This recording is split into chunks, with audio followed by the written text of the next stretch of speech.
12 yillik umrini va 22 million dollarini eriga sarflagan ayol. Gap Mogamed Abdusalomovning rafiqasi Bahra Abdusalomova haqida ketyapti. 2013-yil 2-noyabr kuni Bahra Abdusalomovaga og'riqli keldi. Sababi uning sevimli turmush o'rtog'i, taniqli va mashhur bokschi Mogamed Abdusalomov raqibi bilan kurashayotgan vaqtida boshidan qattiq zarba oladi va shifokorlarning e'tiborsizligi sababli bir umrga nogiron bo'lib qoladi.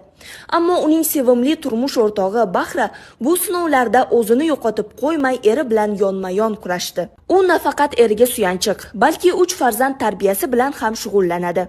Bahra erining salomatligiga e'tiborsizlik qilgan shifokorlarni sudga berdi va uzoq yillar davomida bo'lgan sudlashuvlar natijasida 22 million dollar kompensatsiya olishga muvaffaq bo'ldi va barcha pullarini turmush o'rtog'ining salomatligiga sarflashga qaror qildi. Doktorlar Mogomedni endi hatto o'tira olmaydi deyishganida ham Bahra taslim bo'lmadi.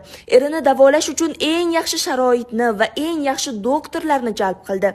Bu voqea shuni anglatadiki, har bir insonning yonida uni doim qo'llab-quvvatlaydigan va og'ir vaziyatlarda ham tashlab ketmaydigan juft bo'lishi eng bebaho ne'matlardan biridir. Sizchi, juftingizni qanchalik qo'llab-quvvatlaysiz?